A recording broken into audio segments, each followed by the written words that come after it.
Hello guys, welcome back in the DXO once again. So guys today जो भी हम सीखेंगे, वो जो हम सीखने वाले हैं वो आज कुछ बेसिक ट्रिक्स होती है जो आपकी बाइनरी ब्रोकर्स में वर्क करती है। 1 मिनट में वर्क करती है, 15 सेकंड में वर्क करती है, 30 सेकंड में, I mean minimum time frame में वर्क करती है। ठीक है, देखो मार्केट में क्या होता है, फ्लक्चुएशन होती है। वो आपको पता है कि मार्केट में क्या होती है, फ्लक्चुएशन होती है 1 मिनट में। 1 मिनट में हैवी फ्लक्चुएशन होती है, बहुत वोलेटाइल मार्केट। तो उन्हीं चीज़ों का आपको क्या करना है, फ़ायदा उठाना है। फ़ायदा कैसे उठाना है? फर्स्ट ऑफ ऑल तो आपको टाइम अपना 1 मिनट रखना है, टाइम फ्रेम। ठीक है, अब आपको कैंडल्स के ओपन और क्लोज पे देखना है। कैंडल की साइकोलॉजी की ट्रिक बता रहा हूँ मैं आपको, ओपन और क्लोज का देखना है। ठीक है, अब जैसे देखो यहाँ पे जो कैंडल का क्लोज पॉइंट हुआ था, उसमें कोई रिजेक्शन नहीं है, मतलब सेलर्स की एंट्री है। यहाँ पे कोई रिजेक्शन नहीं है, मतलब सेलर्स की एंट्री है। इसमें कोई रिजेक्शन नहीं है, मतलब सेलर्स की एंट्री है। ठीक है, तो ये सारी कैंडल्स क्या हुई, रेड रेड रेड रेड बनी हुई है। ठीक है, तो अब इसमें सेलर्स का रिजेक्शन है, थोड़ा सा और नीचे क्लोज देती है तो मैं अपवर्ड डायरेक्शन में ट्रेड लेता। तो थोड़ा सा देखते हैं, अगर ये नीचे रिजेक्शन में क्लोज देती है तो मैं अपवर्ड डायरेक्शन में ट्रेड लूँगा according to the psychology of candles का। इस कैंडल्स की साइकोलॉजी के अकॉर्डिंग थोड़ा सा नीचे ट्रेड क्लोज दे बस। तो मैं यहाँ पे से अगर रिजेक्शन आता है इसमें तो मैं अपवर्ड डायरेक्शन में ट्रेड लूँगा। थोड़ा रिजेक्शन आना चाहिए गाइस, रिजेक्शन पे फोकस रखना।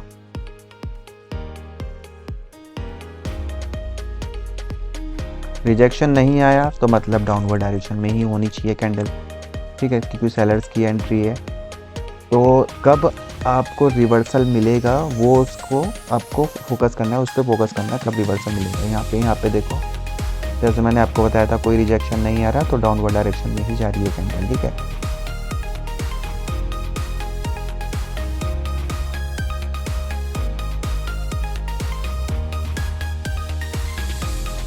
हो गया। तो यहाँ पे देखो रिजेक्शन मिल गया है हमें। अब रिजेक्शन के बाद कैंडल अगर ये हमें रेड में क्लोज देती है ना, ये अगर ये कैंडल हमारी रेड में क्लोज देती है, रिजेक्शन तो मिला है हमें, अगर ये कैंडल रेड में क्लोज देती है ना तो मैं अपवर्ड ट्रेड लूँगा। वो एक रिवर्सल साइन होता है गाइस, क्योंकि वहाँ पे बायर्स की एंट्री हो गई है। ठीक है, तो मैं यहाँ पे से अपवर्ड डायरेक्शन में ट्रेड ले लेता हूँ 100 USD की। ठीक है, 100 USD की मैं अपवर्ड डायरेक्शन में ट्रेड लूँगा यहाँ पे से। ठीक है, मैंने यहाँ पे से अपवर्ड डायरेक्शन में ट्रेड ले ली है। क्यों ली है? क्योंकि मेरे को यहाँ पे रिजेक्शन मिला था, मतलब कि यहाँ पे बायर्स अवेलेबल है। बायर्स अवेलेबल है मतलब कि वहाँ पे आप ट्रेड ले सकते हो, और बायर्स यहाँ पे मैक्सिमम चांसेस आपके 90+ एक्यूरेसी के साथ रहती है कि बायर्स अगर अवेलेबल होते हैं चार्ट में तो आपकी ये ट्रेड प्रॉफिट होनी चाहिए। ठीक है, तो थोड़ा वेट करते हैं। अभी तो देखो प्रॉफिटेबल है, जैसे मैंने आपको बोला कि लाइव दिखा रहा हूँ गाइस, मैं कोई भी एडिटिंग वगैरह नहीं कर रहा हूँ यहाँ पे, लाइव दिखा रहा हूँ आपको कैसे आपको ट्रेड फॉलो करनी है, कैसे आपको कैंडल साइकोलॉजी समझनी है। कुछ नॉर्मल बेसिक ट्रिक्स मैं आपको बता रहा हूँ। ठीक है, बेसिक ट्रिक्स। देखो मैंने यहाँ पे भी ट्रेड नहीं ली, यहाँ पे भी ट्रेड नहीं ली, और मैंने यहाँ पे भी ट्रेड नहीं ली। मैंने ट्रेड कब ली? जब मेरे को इस कैंडल में रिजेक्शन मिला, इस रेड कैंडल में, जो लास्ट रेड कैंडल है इसमें मेरे को रिजेक्शन मिला, तब जाके मैंने वहाँ पे ट्रेड ली।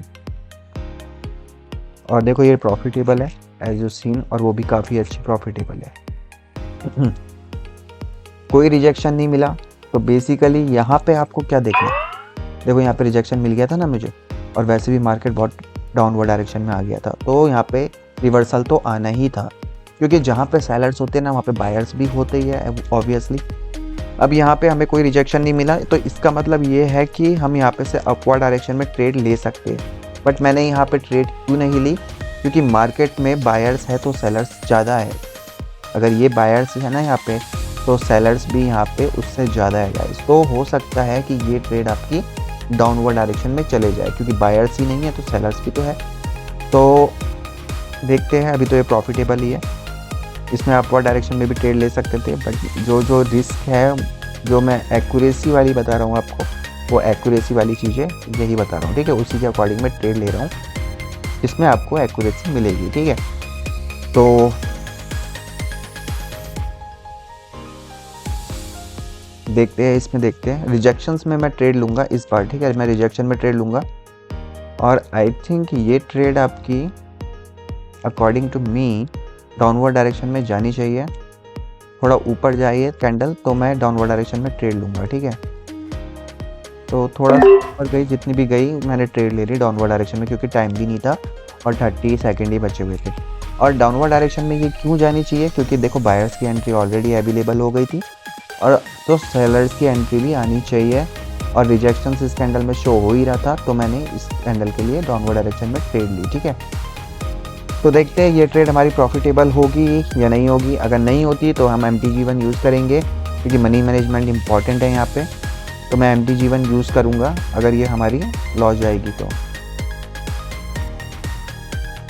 क्योंकि यहाँ पे हमारे पास सेलर्स की एंट्री अवेलेबल है। जैसे मैंने आपको बोला था कि सेलर्स की एंट्री अवेलेबल है। ये ट्रेड अगर लॉस जाती है कोई बात नहीं, हम नेक्स्ट में ईजिली कवर कर सकेंगे। ठीक है, थोड़ी साइकोलॉजी आपको समझनी पड़ेगी और थोड़ा आपको मनी मैनेजमेंट समझना पड़ेगा। ठीक है, तो ये हमारी उसके लिए ना प्रॉफिटेबल, अभी तो प्रॉफिट में ही है।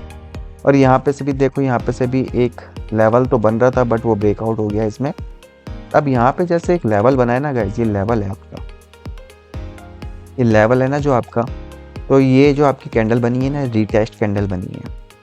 Retest candle in the sense जो लेवल को टच करके, ये लेवल को टच करेगी, लेवल को जैसे इसने टच कर दिया, ठीक है, लेवल को टच करके फिर अपनी दोबारा पोजीशन में चली जाएगी, ऊपर चली जाएगी। ठीक है, तो अकॉर्डिंग टू रीटेस्ट कैंडल देखो, अगर इसने लेवल को टच किया है तो मैं अपवर्ड डायरेक्शन में ट्रेड लूँगा इस कैंडल के बाद।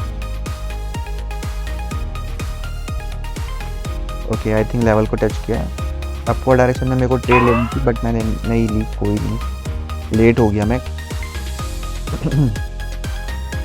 देखो यहाँ पे एक लेवल है, नॉर्मल सा लेवल है यहाँ पे, इतना बड़ा लेवल नहीं है, यहाँ पे एक लेवल है ये।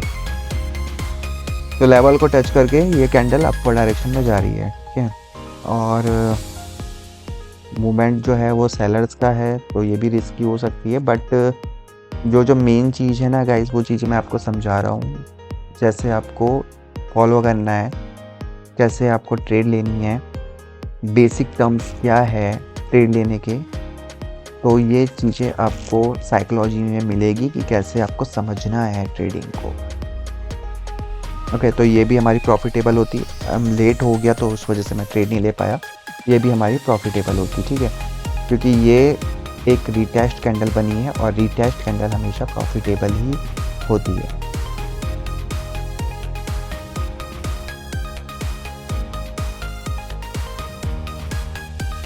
ये कैंडल भी आपकी अपवर्ड डायरेक्शन में जानी चाहिए, वो मैं आपको बताता हूँ अभी कि क्यों मैंने यहाँ पे ट्रेड ली है और क्यों ये अपवर्ड डायरेक्शन में ही जानी चाहिए।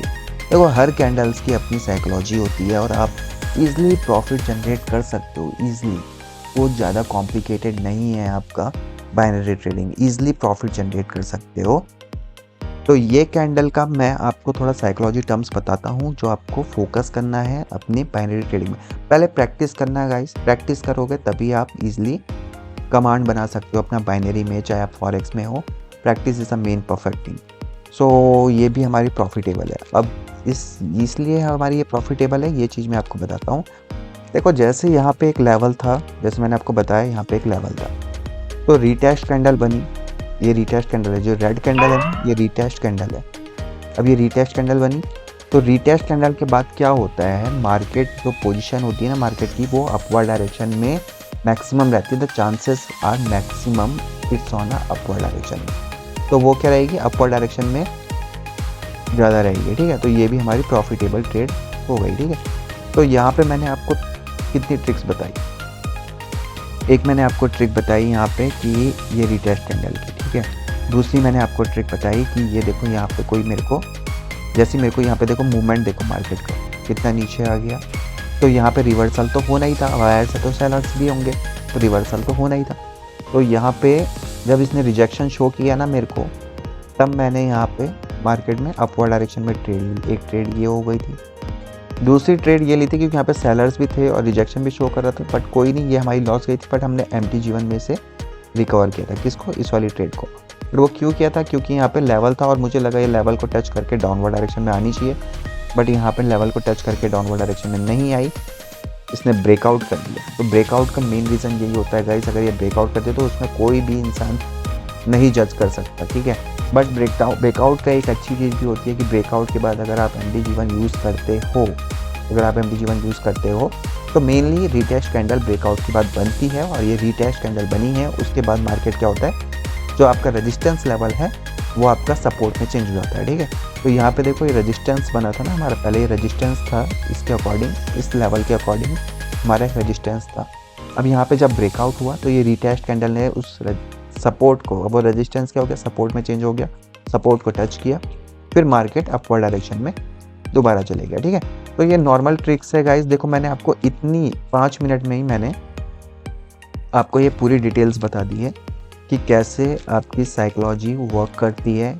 और जिसे भी गाइस अगर थोड़ी बहुत क्वेरीज है, इसके रिलेटेड क्वेरीज है, आई मीन कैंडल साइकोलॉजी के अकॉर्डिंग, देखो यहाँ पे मैंने कोई भी ट्रेंड लाइन नहीं बनाई है, बस नॉर्मल बेसिक टर्म्स। मैंने 3 ट्रेड्स लिए आपके सामने और तीनों की तीनों ट्रेड हमारी प्रॉफिटेबल गई है according to the psychology of candles. ठीक है, कोई भी एडिटिंग नहीं है, कुछ नहीं है। तो जैसे आपको ऐसे ट्रेड्स मिलती है, आप हर कैंडल्स में ट्रेड मत लो जैसे मैं ले रहा हूँ कि हर कैंडल्स में मैं ट्रेड ले रहा हूँ, क्योंकि गाइस देखो मेरे को तो एक्सपीरियंस है इस चीज़ का। ठीक है, कि कौन सी कैंडल्स कब कैसे जज होने वाली है, कैसे बनने वाली है, तो उस चीज़ का मैं बता सकता हूँ कि 30 सेकंड में ये कैसे रह सकती है, 30 सेकंड में ये कैसे रह सकती है। वो कब आएगा आपको, जब आपके पास एक्सपीरियंस होगा। ठीक है, तो ये चीज़ें आपको एक्सपीरियंस से ही मिलेगी। और बेसिक जो चीज़ है वो मैंने आपको बताई है, बेसिक चीज़ें क्या होती है। एक और चीज़ बताता हूँ गाइस, वो भी बहुत इंपॉर्टेंट है। अब मेरे को मिलता है अगर कुछ ऐसा कोई, तो मैं आपको बताऊंगा। देखो जब कैंडल्स का ओपन और क्लोज मूवमेंट होता है ना, तब आपको ट्रेड देखनी है। जैसे कोई होगी यहाँ पे, जैसे ये है, ये कैंडल ने जब क्लोज दिया ना यहाँ पे, ये कैंडल, ये वाली कैंडल है ना जो आपकी ये वाली, तो इस कैंडल ने जब क्लोज दिया और इस कैंडल ने जब ओपन दिया, तो यहाँ पे गैप बना, देखो एक छोटा सा गैप बना हुआ है यहाँ पे।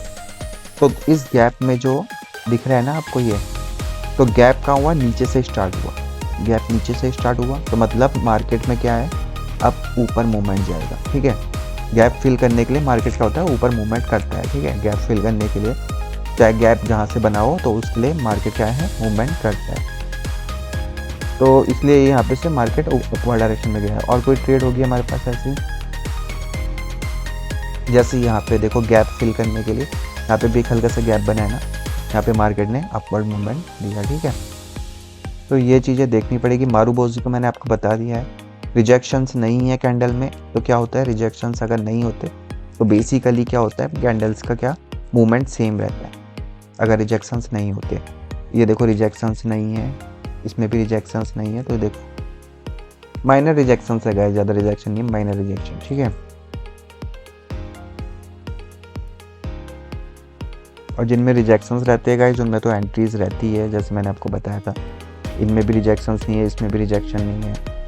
ठीक है, इसमें भी रिजेक्शन नहीं है, बट यहाँ पे क्या हुआ है, यहाँ पे देखो एक ब्रेकआउट हुआ है, यहाँ पे हल्का सा, ये देखो ब्रेकआउट हुआ है, उसके बाद ब्रेकआउट के बाद कैंडल ने अपवर्ड मूवमेंट क्लोज किया है। ठीक है, ये MTG1 लेके, ब्रेकआउट के बाद आपको MTG1 लेना ही पड़ेगा गाइस, वो नेसेसरी है, क्योंकि ब्रेकआउट अगर हो गया ना गाइस, तो आप जज नहीं कर सकते कि ब्रेकआउट कब होने वाला है मार्केट में।